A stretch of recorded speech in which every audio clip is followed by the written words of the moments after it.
नमोस्तोचर श्री अर्चना जैन भरूच से अपनी शंका रख रही हैं। सह निष्क्रिय व्रत क्या होते हैं और इसका क्या प्रभाव होता है, कृपया समाधान करें।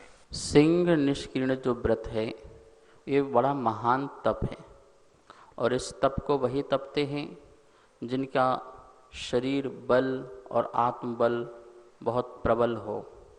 यदि शरीर बल भी नहीं है और आत्मबल बस रहा तो भी पालन नहीं होगा। शरीर बल भी होना बहुत ज़रूरी है। ये 16 उपवास तक चलता है।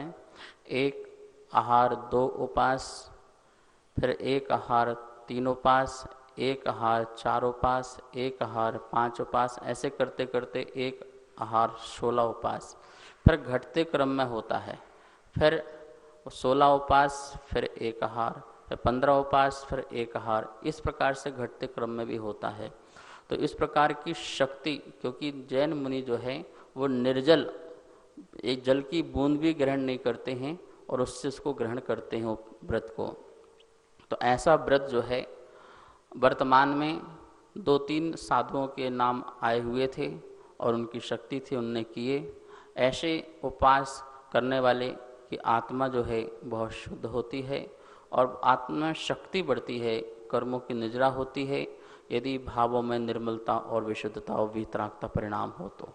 नमोस्तोचर श्री काशीबाई जैन भगवान छतरपुर मध्य प्रदेश से अपनी शंका रख रही हैं। आपने एक प्रश्न के उत्तर में बताया कि नंदीश्वर द्वीप के जिनालयों में सिद्ध भगवान की प्रतिमा है, जबकि नंदीश्वर पूजा की जयमाला में आता है कि लाल नख, मुख, नयन, श्याम, अरु, श्वेत आदि आदि वर्णन आता है, जबकि सिद्धों का तो कोई स्वरूप नहीं आया है, कृपया समाधान करें।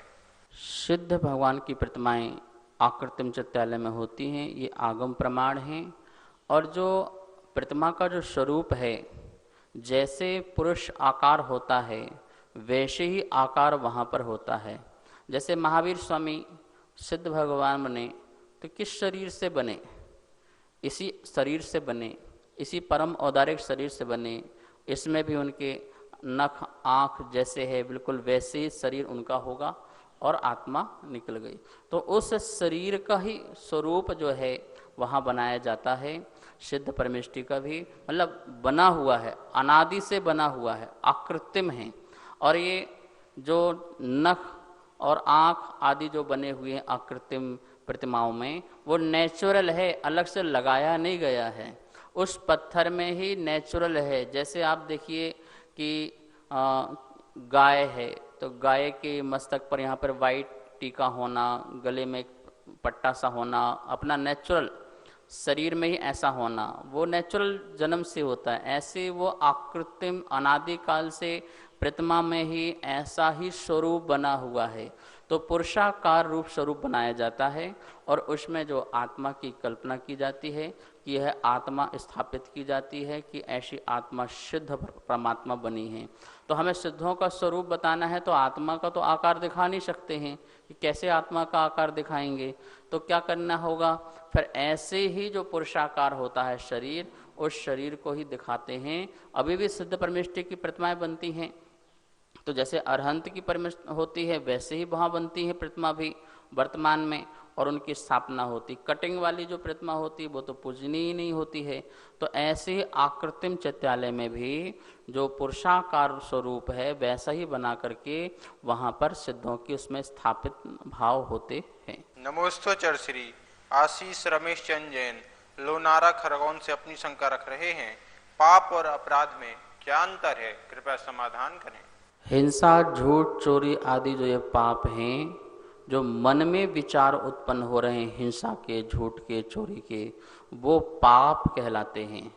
और वो जगत के सामने प्रकट हो जाते हैं तो वो अपराध कहलाते हैं।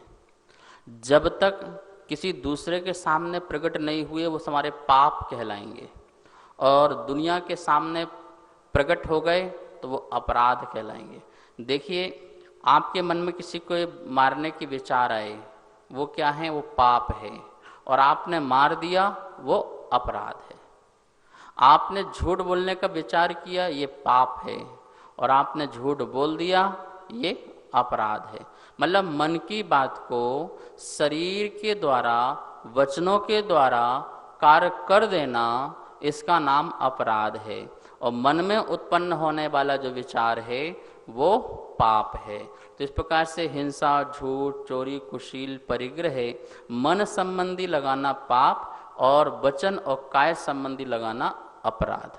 नमोस्तोचर श्री अनुज जैन दिल्ली से अपनी शंका रख रहे हैं कि अगर जो इंसान शिखर जी की यात्रा कर लेता है तो क्या उसको नरक और त्रियंच गति नहीं मिलती है क्या? शिखर जी का दर्शन जो भाव पूर्वक भव्य जीव करे तो उसके लिए ये बात लागू करना, लेकिन मात्र पिकनिक के माध्यम से, ऐसे घूमने के माध्यम से चले गए, भाव उसमें है नहीं, तो वो उनके लिए नहीं है।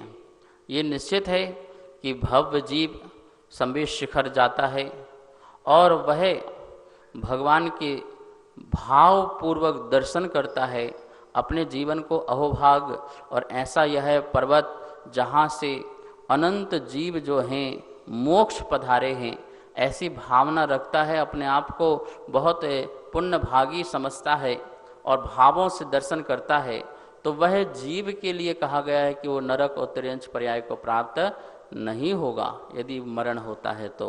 लेकिन कोई व्यक्ति मात्र ऐसे घूमने चला गया, वहाँ खाता भी पीता जाए, वहाँ पहाड़ में पानी भी पिए, गंदगी भी करे, भोजन भी करता रहे, गलत काम भी करे, धर्मशाला में रुक करके रात्रि भोजन भी करे, अवक्ष का सेवन भी करे, गंदे काम भी करे, तो ऐसे व्यक्तियों के लिए नहीं बोला गया है। जो ये समझ के जाते थे कि ओहो मैं संबित शिखर जा रहा हूँ, वापस आऊँ ना आऊँ पता बिल्कुल भी नहीं है। घर से टीका लगा करके जाते थे कि अब मैं हो सकता ना भी आऊँ, वहीं रुक जाऊँ, और ऐसे विचारों से जाने वाला जो व्यक्ति है निश्चित ही उसकी दुर्गति होने वाली नहीं है। लेकिन जो भोग विलास सुविधाओं लेकर के सुविधा में यात्रा करना चाहते हैं उनकी यहाँ बात नहीं कही गई है। नमोस्तोचर श्री सुभाष रोकड़े मालेगांव वासिम महाराष्ट्र से अपनी शंका रख रहे हैं कि इंद्रिय विषम भोग कर्म आश्रय के कारण होते हैं, फिर सम्यक दृष्टि जीव के इंद्रिय विषम भोग कर्म निर्जरा के कारण कैसे हो सकते हैं?